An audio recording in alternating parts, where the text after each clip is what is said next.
नमस्कार। बोधी समाचारमा स्वागत छ। सुरु गरौं अहिलेसम्मका मुख्य समाचारहरूबाट। महत्त्वपूर्ण बौद्ध सम्पदाहरूको संरक्षणमा सरकारको ध्यानै पुगेन। भगवान बुद्ध बन्नु अघि सिद्धार्थ गौतमको बोधी खोजीमा पहिलो प्रस्थान बिन्दु अनुमा घाट संरक्षणको पर्खाइमा। पानी चुहिएपछि लुम्बिनी स्थित मायादेवी मन्दिरको मर्मत सम्भार हुँदै छानोमा रहेको स्वयम्भू चैत्यको गजुरबाट मर्मत सम्भार सुरु। नेपालमा बुद्ध धर्म विस्तारको लागि धर्मोदय सभाको ठूलो योगदान। बुद्ध धर्म र नेपाल भाषाको संरक्षणमा ज्योति ग्रुप समूहले गरेको सहयोग सबैका लागि अनुकरणीय। 1000 मूर्ति निर्माण गरेर राष्ट्रलाई उपहार दिने एक मूर्तिकारको सपना। विश्वकै सबैभन्दा ठूलो ढुङ्गाको बुद्ध मूर्ति निर्माणमा नेपाली मूर्तिकार तल्लीन। र उत्तर कोरियामा अनलाइन मार्फत बौद्ध धर्म स्कुलहरू सञ्चालनमा। बौद्ध धर्म गुरु एवं समाजसेवीद्वारा सञ्चालित अनलाइन धर्म स्कुल कोरियामा निकै लोकप्रिय बन्दै।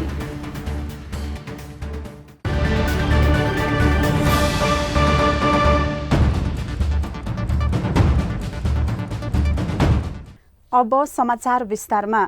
नेपालको विकासको मुख्य आधार पर्यटन क्षेत्र हो भन्ने कुरा निर्विवाद छ। भूगोलको हिसाबले छोटो समयमै एकै दिनमा पुग्न सकिने हिमाल, पहाड र तराई त पर्यटकीय क्षेत्र हो नै। त्यो भूगोलभित्र रहेका बौद्ध सम्पदाहरू पनि पर्यटकीय आकर्षित गर्ने महत्त्वपूर्ण क्षेत्रहरू हुन्। तर लुम्बिनी र काठमाडौँका केही बौद्ध सम्पदा बाहेक अरू बौद्ध सम्पदा सम्भाव्यता भएर पनि ओझेलमा छन्। त्यसमध्येको ओझेलमा परेको एउटा महत्त्वपूर्ण ठाउँ हो नवलपरासीको अनुमा घाट। एक रिपोर्ट।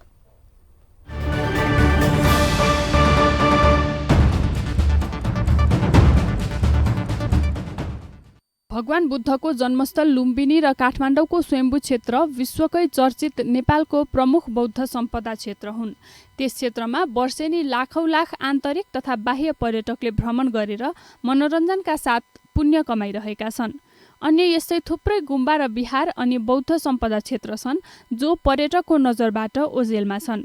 कारण महत्त्वपूर्ण बौद्ध सम्पदा क्षेत्र हुँदाहुँदै पनि सरकार र सम्बन्धित निकायले बेलैमा संरक्षण गरी प्रचार प्रसार नगरिदिँदा सधैँ नागरिकको नजरबाट ओझेलमा परिरहेका छन्। सरकारका अन्य निकायले व्यवस्था गरे नै संस्कृतिको संरक्षण गर्ने जिम्मा पाएको संस्कृति तथा पर्यटन मन्त्रालयको समेत ध्यानै पुगेको छैन। मन्त्रीले तामझामका साथ पर्यटन क्षेत्रको पुनरुत्थान सम्बन्धमा वार्षिक कार्ययोजना ल्याउँदा समेत त्यस्ता महत्त्वपूर्ण बौद्ध सम्पदाहरू सरकारी योजनामा पर्न सकेको छैन। यसरी ओझेलमा परिरहेको बौद्ध सम्पदा क्षेत्र मध्येको एक हो अनुमा घाट। नवलपरासी जिल्लाको बर्दघाट सुस्तामा पर्ने यो ठाउँ सिद्धार्थ गौतमले सन्यास धारणा गरेको स्थल हो। सुस्ता गाउँपालिकाको वडा नम्बर 5 स्थित यो ठाउँ यति महत्त्वपूर्ण भएर पनि सयौं वर्षदेखि संरक्षणको अभावमा ओझेलमै छ।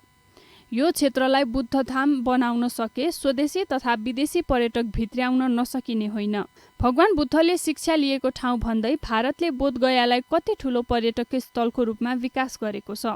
अनुमा घाटलाई पनि बोधगयाको जस्तै विकास गर्न सकिनेमा नगरिएको बौद्ध विद्वानहरू बताउँछन्। सिद्धार्थ गौतमले बोधि प्राप्तिको लागि सन्यास धारणा गरी पहिलो पाइला टेकेको अनुमा नदीको अनुम घाट ऐतिहासिक स्थल हो। सिद्धार्थ गौतमले बोधिको खोजी गर्दै बुद्धत्व प्राप्त गरेको अन्तिम ठाउँको रूपमा बोधगयालाई लिइन्छ भने बोधि खोजीको पहिलो प्रस्थान बिन्दु अनुम घाट हो। यो ठाउँ किन महत्त्व छ भन्दा अनुमा घाटसम्म पुग्दा सिद्धार्थ गौतम राजकुमार थिए। त्यही पुगेपछि राजसी प्रहिरन र सान त्याग गरी कपाल मुण्डन गरेर सन्यास धारण गरेको थिए। यति ठूलो ऐतिहासिक महत्त्व बोकेको यो ठाउँलाई नेपालले ऐतिहासिक बौद्ध सम्पदाको क्षेत्र बनाउन नै सकिरहेको छैन। अन्तर्राष्ट्रिय मञ्चहरूमा बुद्ध सर्किटको कुरा गरिन्छ। नेपाललाई विश्वमा चिनाउने भगवान बुद्ध हो भनिन्छ। तर भगवान बुद्धको जीवनीसँग जोडिएका यति धेरै महत्त्व बोकेको नवलपरासीको अनुमा घाट सरकारको प्राथमिकतामा कहिल्यै परेन। लुम्बिनी विकास कोषले समेत त्यसलाई संरक्षणको लागि पहल गर्न सकेन। केन्द्र सरकारको आँखा त्यहाँसम्म कहिले नपुगे पनि ढिलै भए पनि स्थानीय सरकार अनुमा घाट बचाउन लागेको देखिन्छ। सुस्ता गाउँपालिकाले यसलाई बुद्ध धामको रूपमा विकास गर्न अग्रसरता लिँदै विस्तृत परियोजना प्रतिवेदन तयार पारेको छ।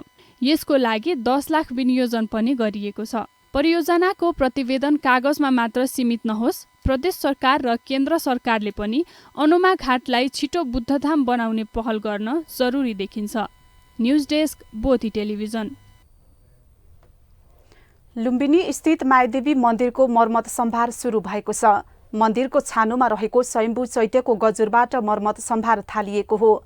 सुनको मोलम्बा लगाइएको स्वयम्भू चैत्यको 13वटा त्रयोदशी भुवन र हर्मिको नाप तौल गरी मर्मत गरिएको हो।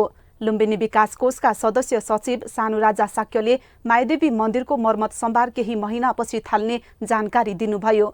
ईसापूर्व 623 मा माता मायादेवीको कोखबाट भगवान गौतम बुद्धको जन्म भएको प्रमाण स्मारक शिला र नवजात भगवान बुद्ध सहितको मायादेवीको मूर्ति मन्दिरभित्र रहेको छ।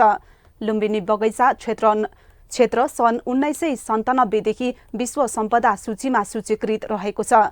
केही समय अघिदेखि मन्दिरभित्र पानी चुहिन थालेको थियो। पानी चुहिँदा पूजाका लागि जानेहरूलाई असजिलो हुने गरेको थियो। नेपालमा बुद्ध धर्म विस्तारको लागि धर्मोदय सभाको ठूलो योगदान रहँदै आएको छ। ज्योति समूहको सहयोगमा सञ्चालित धर्मोदय सभा समाजसेवी एवं उद्योगी मणिहर्ष ज्योतिको सहयोगमा खोलिएको सामाजिक संस्था हो। यो संस्थाले विभिन्न विहार निर्माणको लागि जग्गा दानदेखि आर्थिक सहयोग गर्दै आएको छ। एक रिपोर्ट।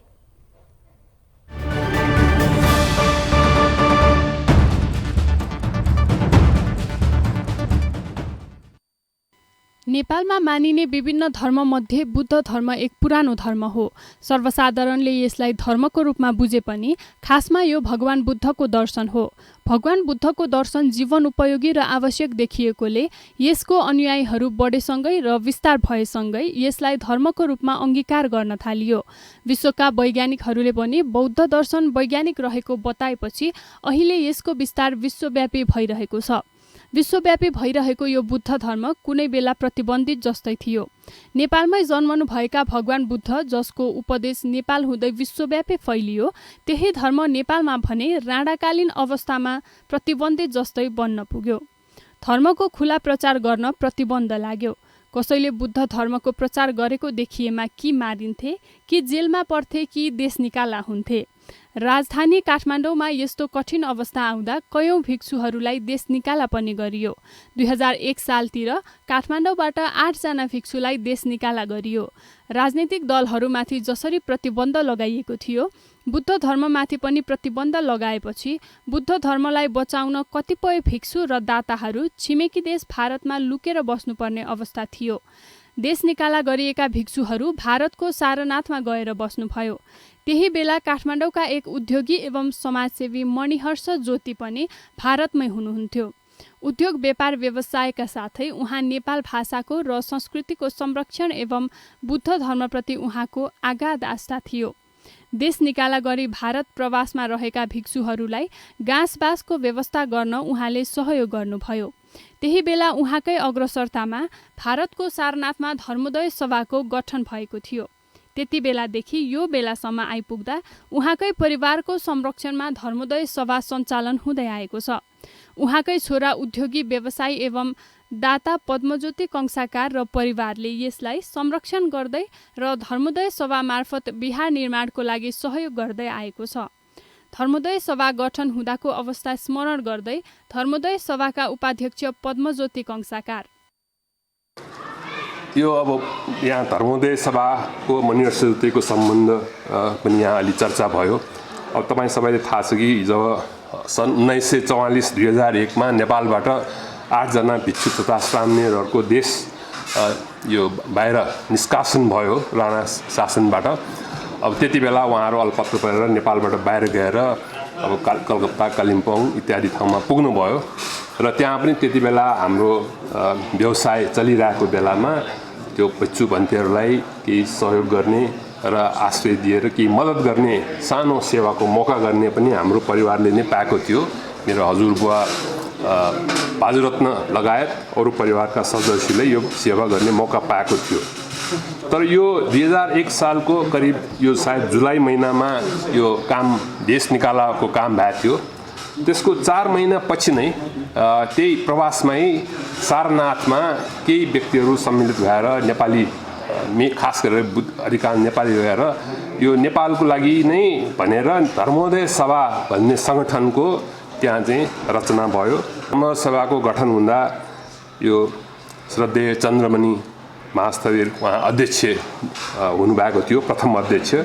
त्यसपछि भदन्त आनन्द कौशल्यायन उहाँ चाहिँ उपाध्यक्ष, अमृतानन्द भन्ते श्रद्धेय अमृतानन्द भन्ते सचिव र मणिहर्ष कोषाध्यक्ष, त्यसपछि महानाम भन्ते सहसचिव र अर्को चाहिँ यो महाप्रज्ञा भन्ते, धम्मालोक भन्ते, सुबोधानन्द भन्तेहरू यसका सदस्य भएर त्यो धर्मोदय सभाको प्रथम गठन चाहिँ भएको थियो। ज्योति ग्रुप नेपालको व्यापारिक घराना परिवार हो। ठूला ठूला उद्योग सञ्चालन गर्दै आएको यो समूहले विभिन्न विहार निर्माणको लागि जग्गा दान तथा भवन निर्माणमा आर्थिक सहयोग गर्दै आएको छ। यस क्रममा समूहले धर्मकीर्ति विहार, धर्मोदय सभाको कार्यालय भवन निर्माण तथा विहार भवन निर्माणको लागि जग्गा दान दिएको छ। पछिल्लो पटक यो समूहले धर्मोदय सभाको भवन निर्माण र विहार निर्माणको लागि ललितपुरको बालकुमारी स्थित 11 आना जग्गा दान गरेको छ।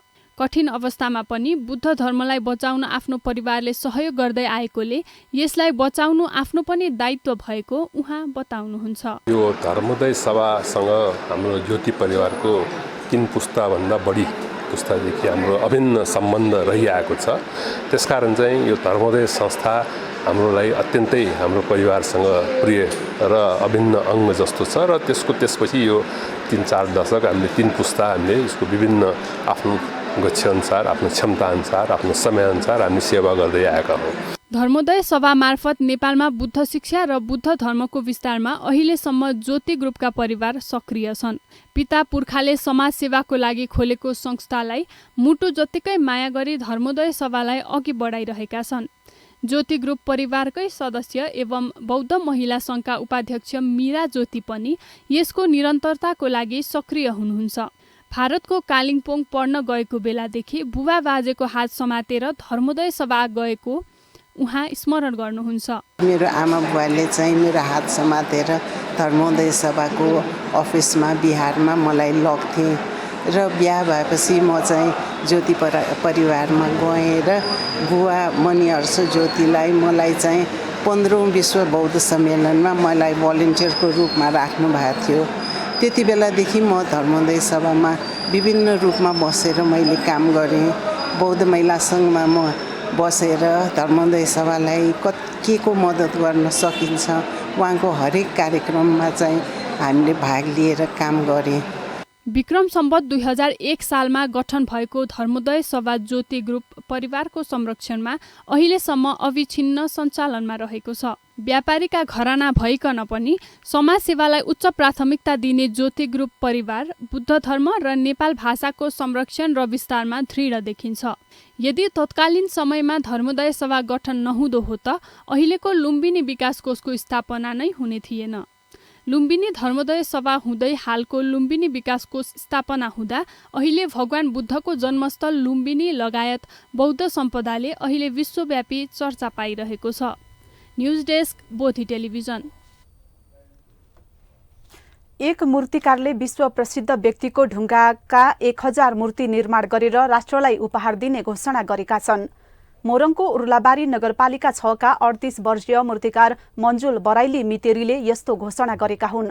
बराइली हाल विश्वकै सबैभन्दा ठूलो ढुङ्गाको बुद्ध मूर्ति निर्माणका लागि विगत केही वर्षदेखि जापानमा रहेका छन्। हाल बराइली सहित 4 युवा जापानको कुमामोतो जिल्लाको खामिआमाकुसामा पर्ने सकिबुचुयामा नामको विशाल चट्टानी पहाडमा छिनो र हम्मर बोकेर बुद्धको मूर्ति सिर्जना गरिरहेका छन्। जापानमा निर्माण हुँदै गरेको मूर्ति यो शताब्दीकै सबैभन्दा ठूलो ढुङ्गाको मूर्ति हुने बताइन्छ। अग्लो विशाल गौतम बुद्धको ढुङ्गाको मूर्ति निर्माण गर्ने क्रममा हामीलाई जापानको यो ओसिमा सेकिबुचुयामा नामक एउटा संस्थाले हामीलाई एउटा अवसर दिएको छ र यो अवसर हाम्रो मात्र नभएर नेपाली ललित कलाको महिमालाई उचाइमा पुर्याउनको लागि अरनिको पश्चात नेपाली ललित कलाको इतिहासमा यो दोस्रो अवसर। मूर्ति निर्माण गरे बापत उनीहरूलाई दैनिक नेपाली 14,000 आम्दानी हुन्छ। बराइलीको नेतृत्वमा काभ्रे पलाञ्चोकका सानुभाइ विश्वकर्मा, उदयपुरका रामचन्द्र पण्डित र मोरङकै गणेश कुमार राई मूर्ति निर्माणमा संलग्न छन्। मूर्तिकार बरैलीले 2061मा 10 वर्षभित्र 1000 मूर्ति राष्ट्रलाई दिने घोषणा गरेका थिए, तर त्यो अहिलेसम्म भने पूरा हुन सकेको छैन। निर्मित मूर्तिको व्यवस्थापन, कच्चा पदार्थको अभाव, पारिवारिक समस्या लगायत कारणले पूरा हुन नसके पनि अबको 10 वर्षभित्र आफूले पूरा गरेर छाड्ने अठोट बरैलीले व्यक्त गरेका छन्। संस्कृति, पर्यटन तथा नागरिक उड्डयन मन्त्रालयले पर्यटन क्षेत्रको पुनरुत्थान सम्बन्धमा आफ्नो कार्ययोजना सार्वजनिक गरेको छ। मन्त्रालय सम्हालेपछि मन्त्री जीवनराम श्रेष्ठले यो कार्ययोजना पहिलो पटक सार्वजनिक गर्नुभएको हो। भगवान बुद्ध जन्मेको देश नेपालमा पर्यटन मन्त्रालयले सार्वजनिक गरेको कार्ययोजनामा बौद्ध सम्पदाको क्षेत्रमा खासै प्राथमिकता दिएको पाइँदैन। एक रिपोर्ट।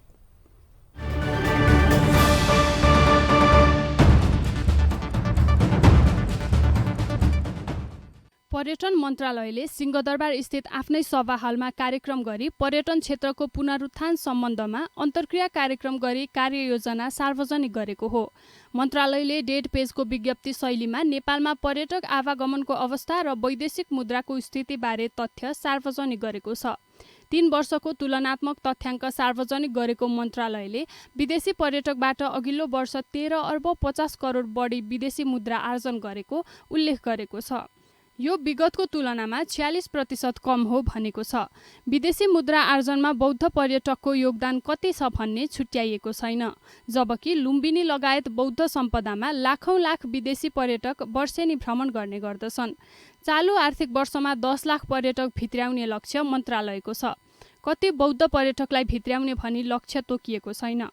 कोरोनापछि पर्यटकको संख्या वर्षेनी घटिरहेको अवस्थामा यो चुनौतीपूर्ण रहेको सरकारवालाहरू बताइरहेका छन्। पर्यटकको संख्या र तीबाट हुने आम्दानी सार्वजनिक गर्ने क्रममा मन्त्रालयले नेपालको पर्यटन क्षेत्र पुनरुत्थान कार्ययोजना 2079 पनि सार्वजनिक गरेको छ। पर्यटन मन्त्रालयको कार्यक्रममा पर्यटन मन्त्री जीवनराम श्रेष्ठ आफै प्रमुख अतिथि भइहाल्नुभयो। उहाँकै उपस्थितिमा सार्वजनिक गरिएको कार्ययोजना 73 बुँदे रहेको छ। हरेक बुँदालाई सरसर्ती केलाएर हेर्दा बौद्ध सम्पदाको प्राथमिकता कहीँ पाइँदैन। मन्त्रालयको प्रस्तुतिपछि भएको अन्तर्क्रिया कार्यक्रममा मन्त्री श्रेष्ठले योजना र प्राथमिकता यसरी प्रस्तुत गर्नुभयो। पर्यटकहरू आउने देशहरू भारत, चीन अनि बङ्गलादेश यी कुरा ठाउँहरू छन्। यहाँको चाहिँ पर्यटकहरूलाई आकर्षित गर्ने प्याकेजहरू बनाउने कुरा हामीले यसमा उल्लेख गरेका छौँ। त्यसैले हामीले यो जुन चाहिँ प्याकेजको कुरा गरेका हुँदै यो पर्यटकहरूलाई अलिकति चाहिँ आउन सक्ने, एफोर्ड गर्न सक्ने किसिमबाट त्यसलाई अगाडि बढाउँ भन्ने चाहिँ मन छ। 73 बुँदे मन्त्रालयको कार्ययोजनाको 3 नम्बर बुँदामा काठमाडौँ उपत्यकाका ऐतिहासिक तथा पुरातात्विक सम्पदा जोड्ने गरी सम्पदा मार्ग निर्माण गर्ने कुरा उल्लेख छ।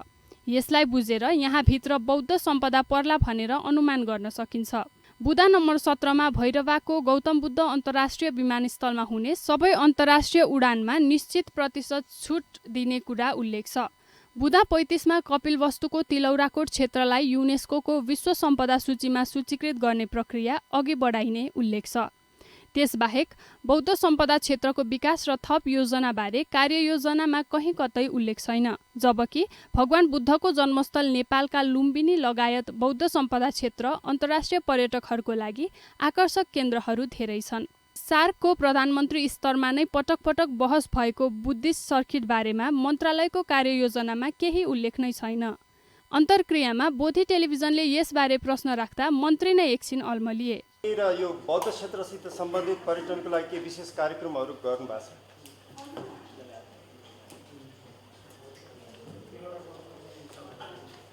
अरू प्रश्नहरूको खुलेर जवाफ दिइरहेका मन्त्री हाम्रो प्रश्नपछि अल्मलिनुमा मन्त्रालयले बुद्धिस्ट सर्किटबारे केही तयारी छैन भन्ने बुझिन्छ।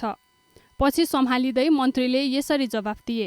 पर्यटनको कुरा गर्दा हामीले यहाँ धार्मिक पर्यटन, मनोरञ्जनात्मक पर्यटन, एउटा प्राकृतिक पर्यटनका कुराहरू गरेका छौँ र यो तपाईँले ठ्याक्कै भन्नुभएको यो बुद्धिस्टसँग जोडेको कुरामा हामीले यो तिलौराकोटको कुरालाई यहाँ चाहिँ उल्लेख गरेका छौँ। अब यसको सँगै हाम्रो चाहिँ जो हिजोदेखि चाहिँ एउटा अगाडि बढिरहेका कामहरू छन्, जस्तै लुम्बिनी योसँग डाइरेक्ट जोडेका कुराहरू छन् र त्यो सर्किटको कुराहरू पनि त्यहाँ चाहिँ जोडेका छन्। जे होस्, पर्यटन मन्त्रालय नेपालको सम्पदाहरूको संरक्षण गर्ने तालुक मन्त्रालय हो। मन्त्रालय हाम्रो निगरानीमा निरन्तर छ नै। यति ठूलो कार्ययोजना मन्त्रालयले सार्वजनिक गर्दा बौद्ध सम्पदालाई प्राथमिकता नदिनु दुःखद पक्ष हो। भगवान बुद्ध जन्मेको देश नेपाल हो। यहीबाट विश्व शान्तिको लागि हामीले सन्देश दिनुपर्छ। तर सरकारले नै भगवान बुद्धसँग सम्बन्धित बौद्ध सम्पदा क्षेत्रलाई योजनामा नराखिनु मन्त्रालयको कमजोरी देखिन्छ। यो विषयलाई बौद्ध विद्वानहरूले प्रश्न गर्ने बेला आएको छ। क्यामेरामा हरिकुमार लोहनीको साथमा न्युज डेस्क बोधी टेलिभिजन। अब अन्तर्राष्ट्रिय समाचार।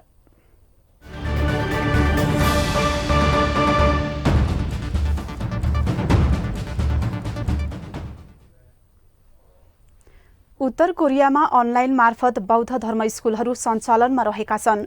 बुद्ध धर्म र बुद्ध शिक्षा विस्तारको लागि सञ्चालित यस्ता स्कुलहरूबाट विद्यार्थीले भगवान बुद्धको मार्ग निर्देशन अनुसार असल नागरिक हुने गरी बौद्ध शिक्षा हासिल गर्न पाउनेछन्। एक बौद्ध धर्म गुरु एवं समाजसेवीद्वारा सञ्चालित यो अनलाइन धर्म स्कुल निकै लोकप्रिय देखिन्छ। एक रिपोर्ट।